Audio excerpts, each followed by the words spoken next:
it might be weird. Oh, It's the start of recording. Sorry, go right ahead. yes. Okay. Yeah, Thank yeah. you. So it's the internet. Yeah. Are you still in the hospital? Um, No, no, I'm back home. I'm back home now, and so. that's good. And may I say that you have a beautiful voice. I'm being honest. It sounds. Oh, thank you so much. That's very sweet. I was curious. You're a film student. Um, Yes, I'm a film student at the Toronto Film School. right. Wrapping up my final term. Okay, fantastic. Congratulations.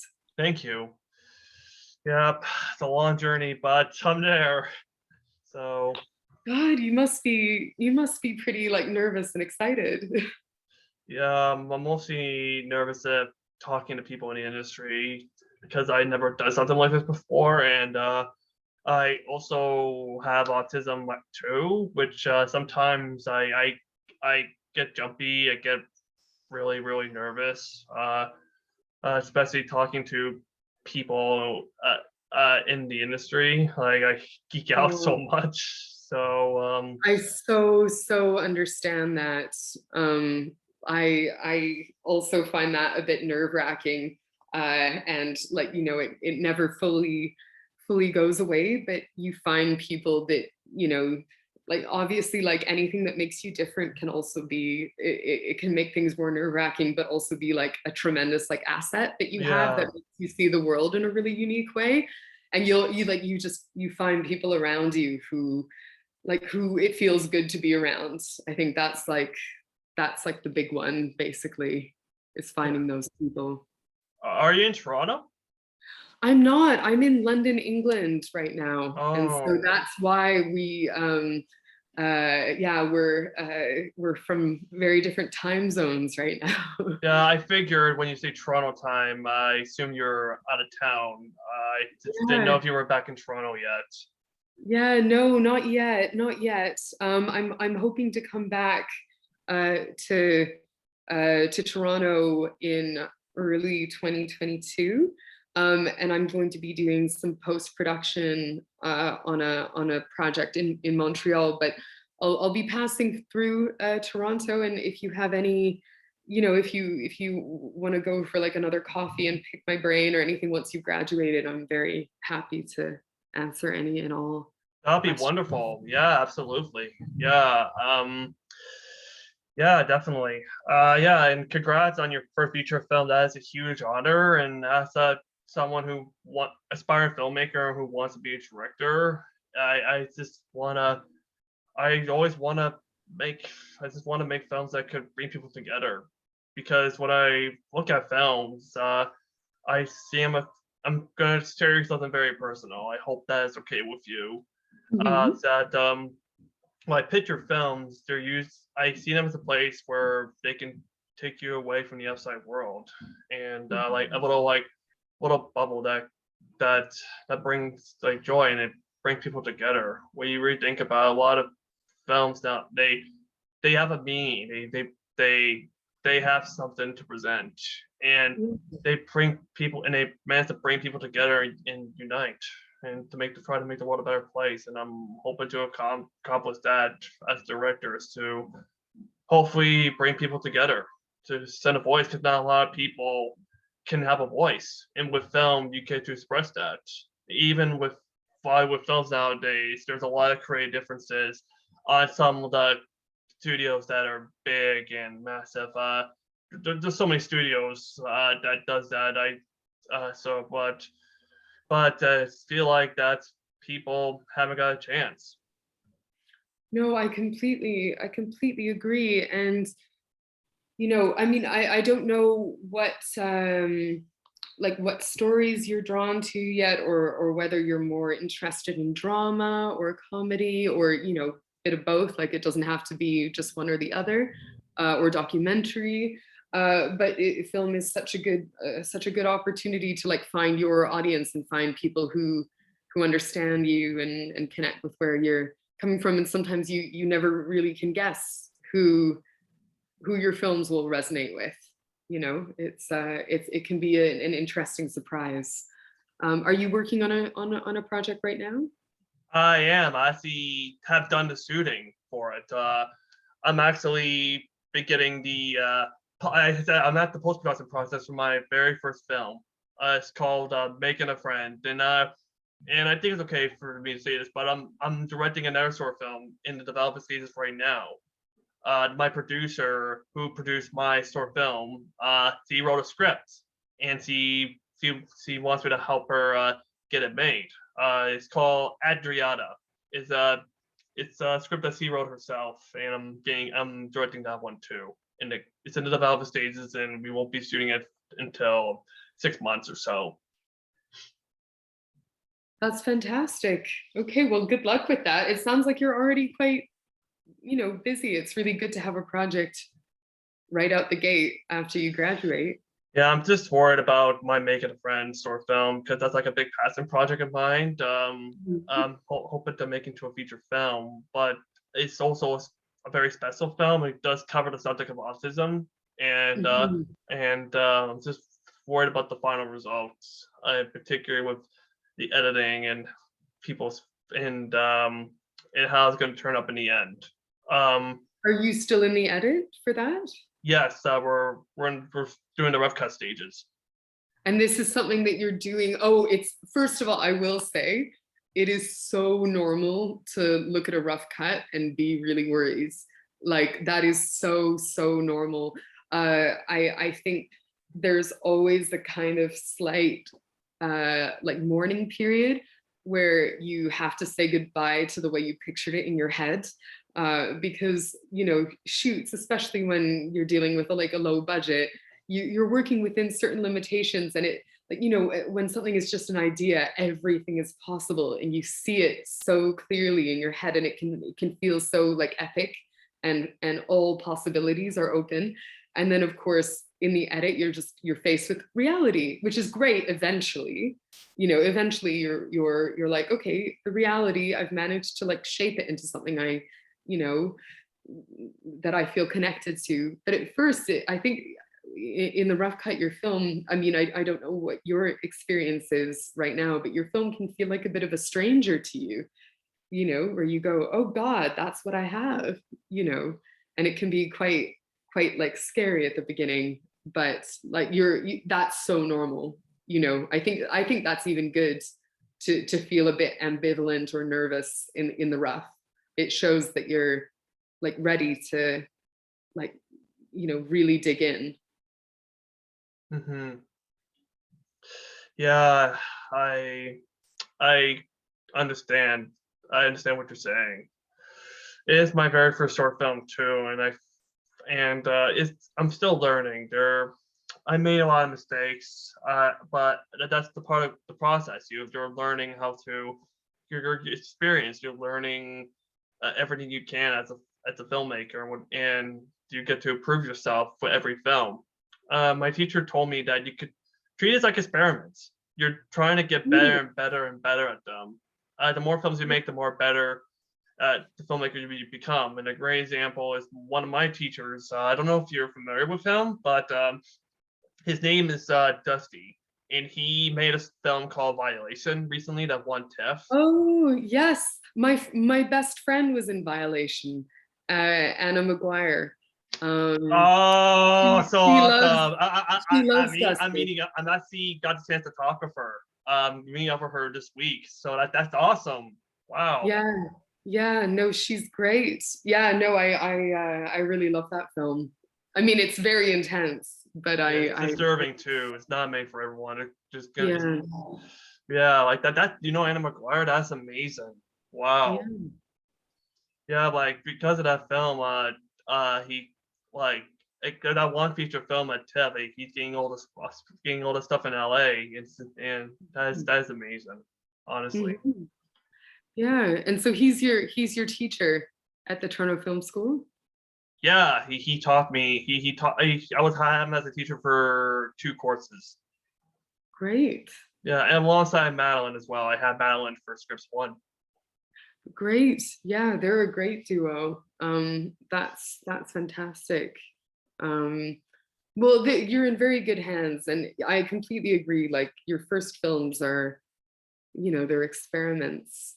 And they're like exercises as well. They're like, can I make a conversation cinematic? Can I do a film with no dialogue and still make people feel like, you can choose small things that you hope to achieve or that you hope to explore, and that's part of the fun, rather than like necessarily like these like trying 10 things at once. I like to pick a sort of small emotion or a small moment and be like, can I do that? Definitely. Yeah. I actually do have some questions yourself for you actually. Go for it. Yeah, most notably Emma Changed the Laws, because that's where I got the attention from you. That's what caught my attention, is that short film. Like, you created a short film with no dialogue, and it's a simple plot where she's trying to change the laws, but something about that short film, it felt really haunting. It felt something that I never would have thought of a film can do that. And that's very curious. That was your very first film, right? Yeah. As a first-time director, what was the great challenge of making that film? I mean, as a first-time director, I'd say like sort of almost everything. I think the big challenge of that film was being, so the actress Olivia Williams, she was amazing to work with, and I had like sort of grown up seeing her. She's in this really great Wes Anderson film called Rushmore. Oh, no way! Yeah, she's the star of that, and Bill Murray falls in love with her. And I remember watching that when I was little, and she was also Bruce Willis's wife in The Sixth Sense. And I remember in the 90s, like when I was a kid, seeing her in these two films and just finding her face incredibly fascinating. And I never dreamed that she would be, in my first short. That's amazing, because I, that rarely happens in short yeah, films. yeah, and I guess that was the big challenge, was working up the courage to ask as sort of no one. I wrote her agent. And then as a first-time director, I think that the challenge was to, I was very grateful that she was a part of it. But when she came to set, and I think this is an important thing for new directors to remember, is that even when you're a beginner, if an actor has agreed to be in your film, you are the director. And so she really put me at ease. I think I was quite nervous to direct her, because I thought, will she be okay with being directed by like a young first-time filmmaker? And she sort of came in and said to me, like, I know that this film has no dialogue, but I want to know everything that you think about this character. I want to know what she's doing and why she's doing it. I don't want to guess or improvise. And I had come prepared, but that was the big challenge, is switching into the mode where like she was saying to me, like, you're in control and I need you to be really clear with me about what you want from me. And yeah, I think for my personality, I was a very shy person, and I didn't really think shy people could be directors, because I thought it was all about like commanding a room and being sort of the loudest voice in the room, when it can very much be about taking people aside, or sending people a letter, or talking to people quietly one by one. It can be whatever you want it to be. And I think that was the big challenge of my first time on set, was getting rid of the preconceived notions of what a director was, and realizing that I could do things my own way. And I was lucky that she gave me permission to do that, but not all actors do. She was a very like humble and kind woman. But even if she'd showed up and been like, I'm a big star and who are you, I would have still had to find a way to be the director. and work with her and be, and I think that was the big challenge, was like giving myself permission to lead the situation. And once I was able to do that, I would say that the other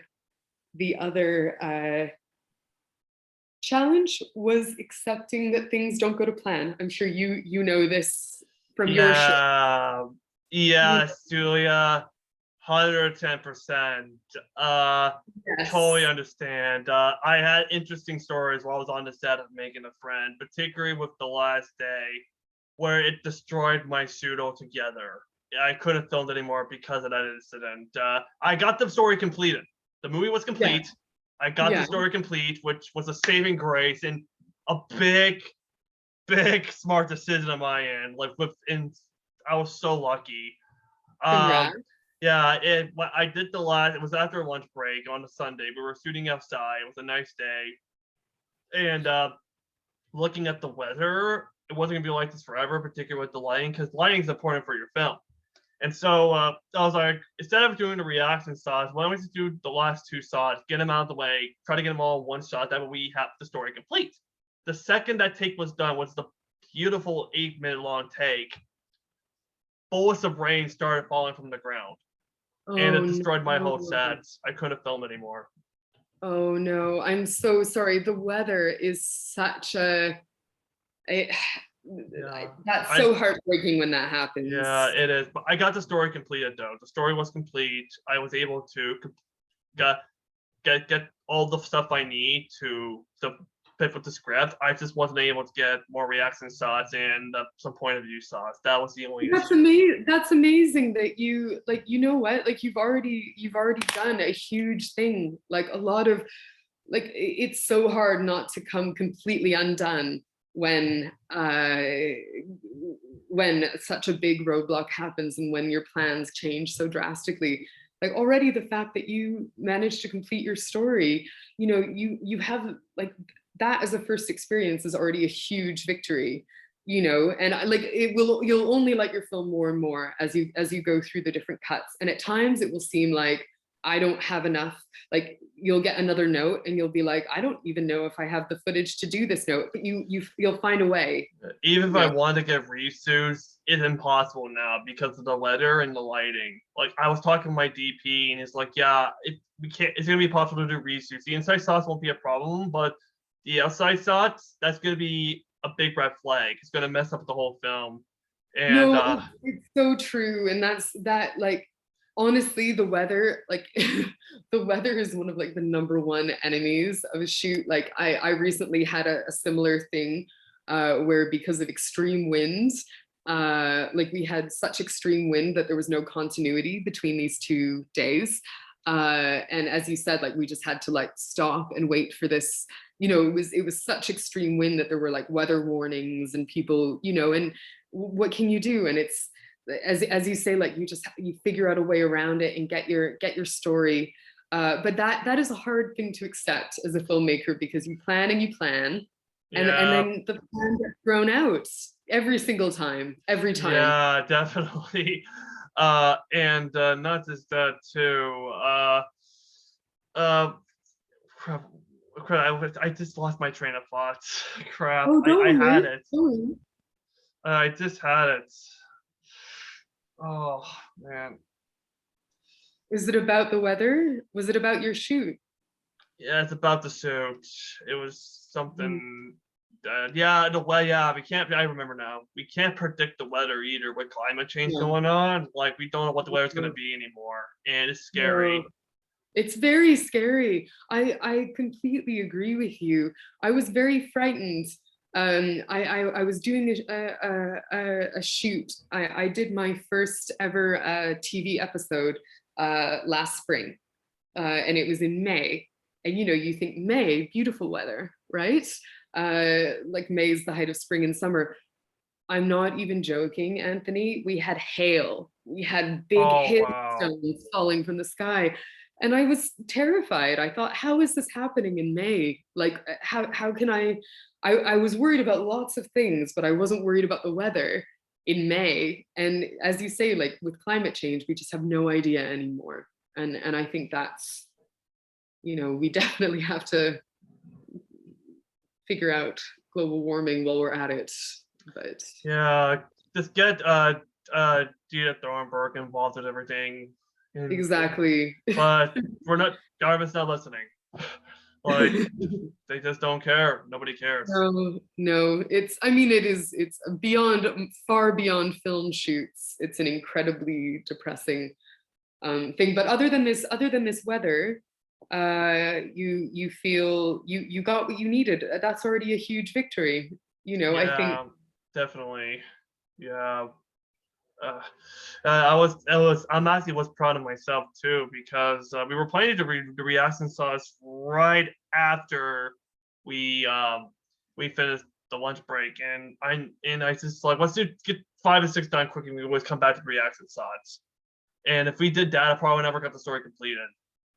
That was so lucky that I was able to complete the story. no, that's fantastic. Lots of people don't get to, you know, even professionals with big budgets. So it's a good one. The one thing that wasn't complete, though, I don't want to give too much away, that there was like a little piece of the ending that shows the main character involved growing, and I already did my ADR voice recording with one line. I was recording my voice, and we didn't end up using it because we couldn't have filmed that scene. But the ending must be, and even the actress did something different with the ending. So yeah, that's the only downside. But the story, as long as the story is complete, that's all that matters. That's all I care about. Completely. It's about the story. It's about the story. Yeah. And so do you have, you're working with other students who are editing, who are, you know, Yes, I'm working with an editor. I'm working great, with an editor. He's great. great. Yeah. That's such a key. The director editor relationship is so important. Yeah. And in regards to coming back to your question about working with Olivia Williams, my actor who played the main character was a little bit of a challenge too, because he was playing an autistic young man, and that person, he doesn't have autism, but his girlfriend has it. And at that time, when I was trying to find the actor, it was impossible for me to get an autistic actor, because with the pandemic, it was right during the time where the vaccines weren't available and we were working from home. I didn't know who I can hire, and we had to have our actors locked before the pitch. And I contacted this guy that I worked with for a school project I did back in my second term. I asked him. I told him about the story. I told him about the project. Like I said to him, "You're like the only person in my mind that could potentially play this character. I was hoping, would you like to audition for it?" And he agreed. I sent him the notes, and as he was reading the script, he had like this connection. Like, he prepared for the role. He'd done the research he needed. He had this connection, particularly with his girlfriend, since he has autism as well. And when we did the autism process, he told me a important scene in the film, which I won't give away.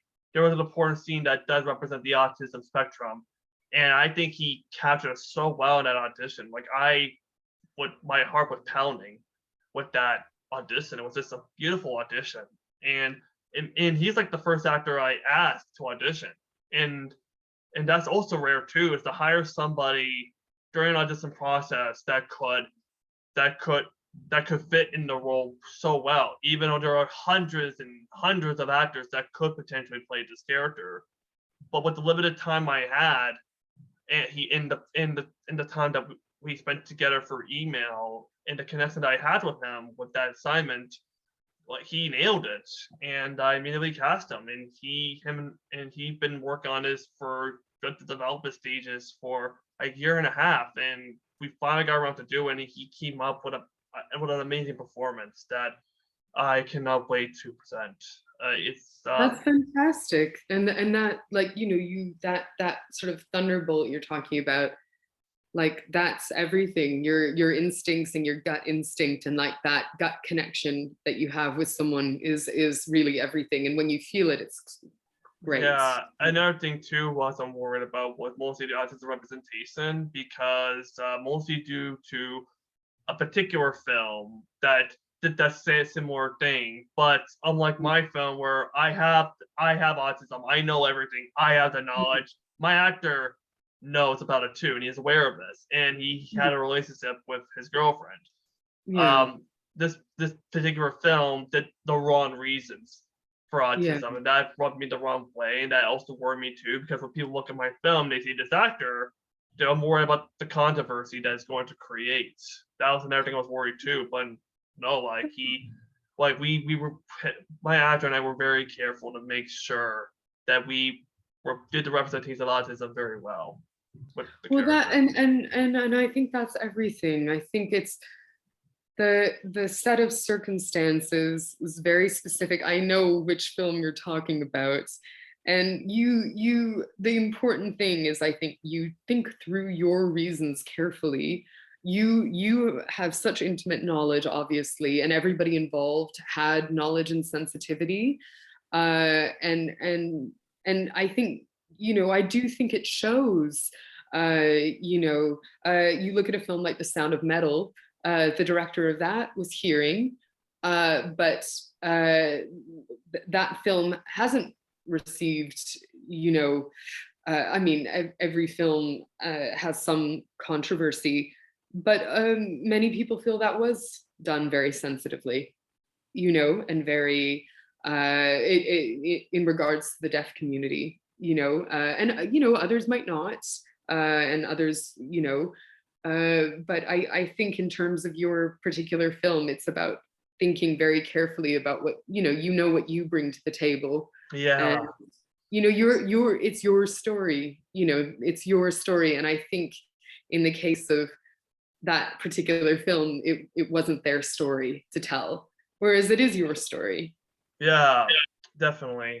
And another film that does kept since you brought up Sound of Metal, there's another film that did did the representation of deaf people very well. It was an animated film called The Silent Voice, and that was also one of the references I did for my film. It was an anime film from Japan, which I don't know if you're familiar with anime, but that film, A Silent Voice, managed to capture depression, loneliness, the subject of bullying, and deaf people very so creatively and so well done in that film. It's a tough shit because of this was trying to present Yeah, but everything about it had it hits you hard, and it hits you really yeah, hard, and you connect with this person because of the differences between a deaf person and this person um who excuse me who doesn't understand the key to communication, like the subject of communication. And I think they did that really well in the film. If you get a chance to I'll watch check it it, out. you should definitely watch The Silent Voice. I don't know if it's in the Netflix in the UK, but it's not too hard to find. If Hmm, you can get around to watching A Silent Voice, definitely give it a watch. It's I'll check worth it the out. recommendation. Um, is there anything that, like, as a student, or like with anything is there anything else that you wanted to, like, know or ask, in terms of, you know, like anything that you're curious about with filming? I mean, it sounds like you're well on your way, but This came to my attention too was your website, which I noticed that you have worked on theater. I kind of missed that while I was looking on your website that you have worked on theater. And just was there like a big difference between theater work and filmmaking? And yeah, no, you wrote scripts too, and I want to write more stories. I want to I'm still having like trouble with writing per se. yeah. Is there like any advice that maybe you can give out that can help you with script writing? And I was wondering too, the difference. What was your experience working on Broadway and filmmaking? What's the greatest challenge and differences between the two of them? And I was hoping too that maybe we can talk a little bit about Stephen Fry, which looking at the Capco, uh, you have worked with him before, which was also Oh a big yeah. surprise. Stephen Fry, who that was another big name celebrity, particularly the Little Big Planet series, which I'm a massive gamer myself, and I recognize that guy's voice through Little Big Planet. I was hoping maybe Yeah, we could have serious he has a experiences with him. very distinctive voice. Well, in terms of screenwriting, um, or script writing, when you say you're struggling with it, is it more writer's block, or is it like the process of is it formatting? Is it like do you feel like when you actually have to like sit, do you have the ideas, but when you sit down and write, it's like where do I begin? Yeah, it's like that. Mostly due to the format you have to follow, like the style Yeah, of writing, I've mostly. got you. Well, there's definitely like in terms of sort of like boring old formatting. And I'm happy to follow up with this via email. There's some software and there's some. I mean, Final Draft is something that people use for formatting, which I'm pretty sure you've heard of, but is Yeah, expensive. But there's yeah, I some. got the free version. Oh, amazing! Yeah, and I got Fade In, which is also a free version. And there's another website, uh, I forgot what it's called. It starts with a C. It's a website where you could Oh, do Celtics. Celtics. Yeah, Yes. yeah. Yeah. There's And sort they of do some automatic formatting. But what I think is usually like pretty helpful for me is as you say, like getting really caught up in the formatting at the beginning can kind of trip you up story wise. And I've been lucky enough a couple of times recently to work with a really interesting script editor called Kate Lees, and she's worked on sort of so many things. I know that she, like, even back in the day, was across like Train Spotting, and she's worked on sort of like Lady Macbeth and all of these sort of really interesting films. And what she recommends doing is taking a single piece of paper and literally, in the most clear terms to yourself possible, just writing bullet points of what the story is, saying, this is a story about, and then literally without any flowery language or without any saying, and then this happens, and then this happens, and then this happens, and then this happens. And she says, if you can look at that and see a story without trying to like give it all the bells and whistles and format, you know you have a strong story. She's like, tell a story on a single sheet of paper as though you're telling it to a friend in like a pub, you know, as if we were here having a drink or something, and I was like, what's your story about? She's like, write it out like that first, like you're just telling it to a friend as informally as possible. And then okay. if you look at that paper and you like what you see, it's much more helpful to find a structure after that. And I agree with that. I think if you tell it to yourself as quickly and informally as possible, you can see what the actual shape of it is and not get lost. That's good to know. And in terms of working with Stephen Fry, he's a very nice man.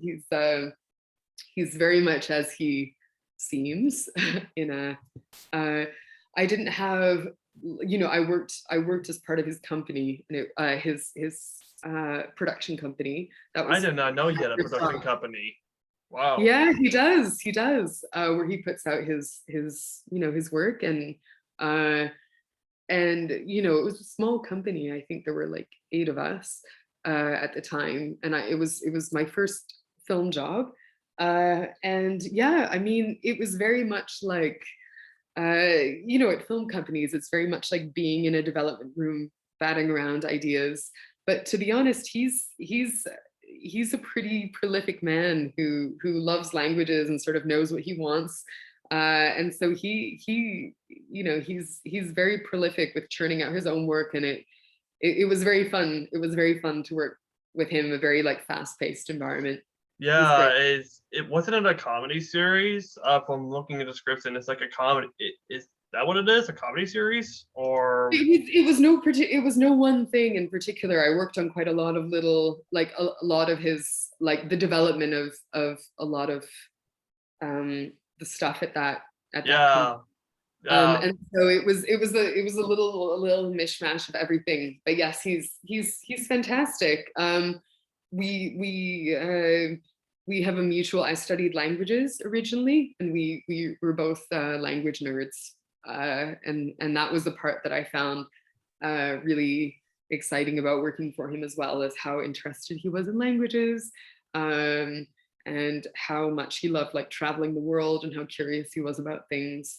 Yeah, no, it was a really good experience. In fact, I think it's a really nice thing to do after film school, is to work on other people's ideas. I never went to film school, but I think it's really that I wouldn't have been able to make my first film if I hadn't worked at Stephen Fry's company first. I think that was like sort of my education, was seeing how ideas are born and working on other people's ideas, and then realizing that I had my own ideas, you know? So, I mean, you're already a step ahead because you know you have your own ideas. But I do think it can be really interesting to, you know, I mean, like Dusty and Madeline, I think they got their start like working on their own ideas, but also like collaborating with friends on their ideas, you know, and the more collaborative you can be, I think the better it is. They always tell me that connections is key and reputation, and I'm building towards that as well. The reputation and connections are very important, and that's something I cannot screw up on. No, and you know, it's very true, and you know, that's the really key thing, is finding people that you get along with who understand you. You know, as you say, like the film that they made, Violation, I don't know them personally, but I know Anna very well, and they've spent years, from what I understand, making work that is like just very, very much their own, very much their world. Like they've really focused on their voice, and they've really stuck with each other and stuck with people who understand them, you know. And I think that's why that film feels so much like it has its own style. Yeah, definitely. I can definitely see that, and mostly due to the fact that being a psychological horror in regards to sexual assault and everything, it feels so horrifying. And I think they execute that very well with that film, with the style they were going with. No, very much so. I might have to go in a couple of minutes. Oh, It's here, but no huge rush. I've just realized that I might have to. I'm in post as well, and I might have to have a meeting with my editor. But if there's any other questions, even, you know, that if you email me, if there's anything else that I can answer. But I mean, from what I can see, like, you know, I'm excited to see your film when it's done.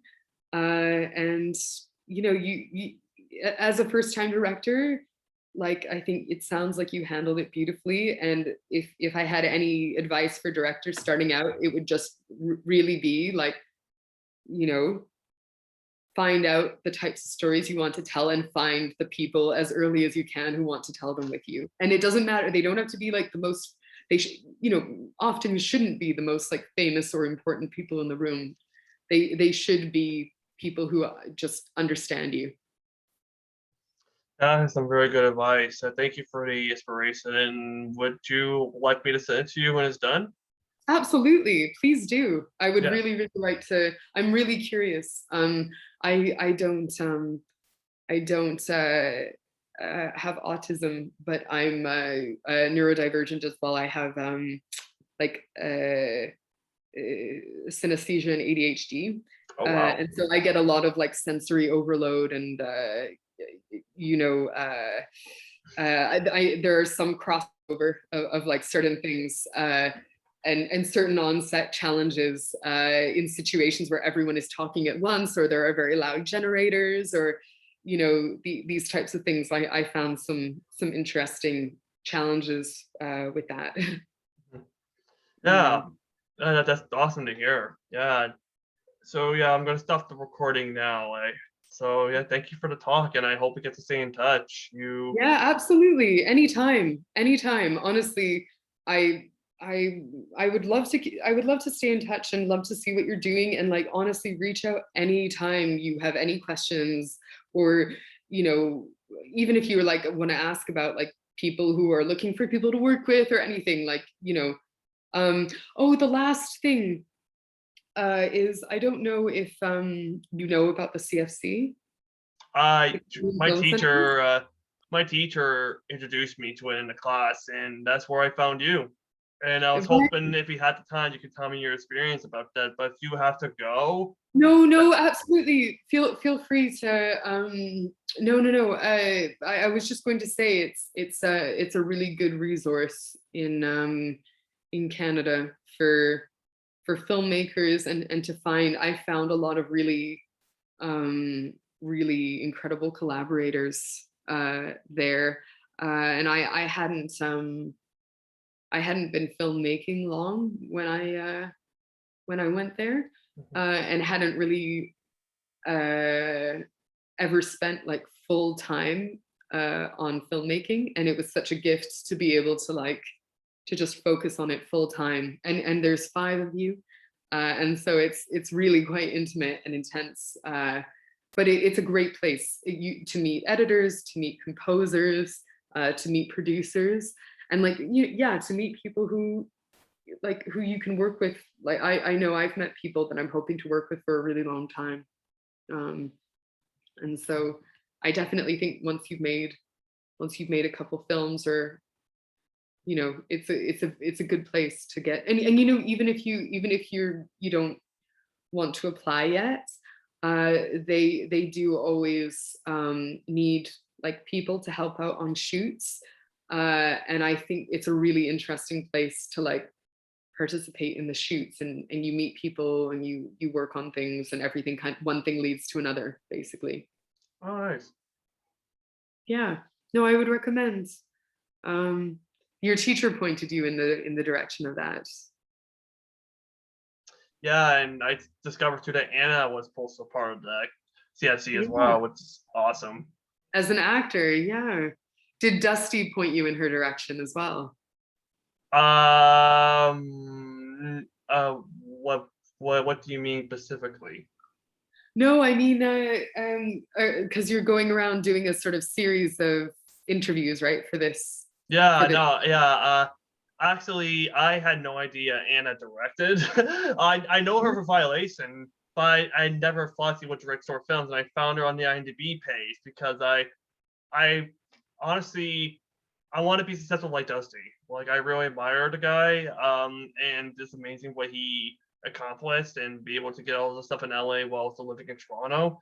And the best thing to go was I thought that why not I just go through Dusty's work and see the people that he works with. Maybe I can find a lead. And certainly I discovered Anna that I checked out her directing work, and I noticed that she was acting for a long time in films like Ever After and Saving Private Yeah, Ryan, which is one of my all-time favorite films, by the way. Saving Private Ryan, one of my yeah, all-time favorites, it's such a good one. and I had the lead. I emailed Dusty, and I mean with her Wednesday, so That's I'll tell her that you said hi. Yes, no, that would be great. I yeah, it's been such a pleasure to speak to you, and let me know if you need anything else. Absolutely.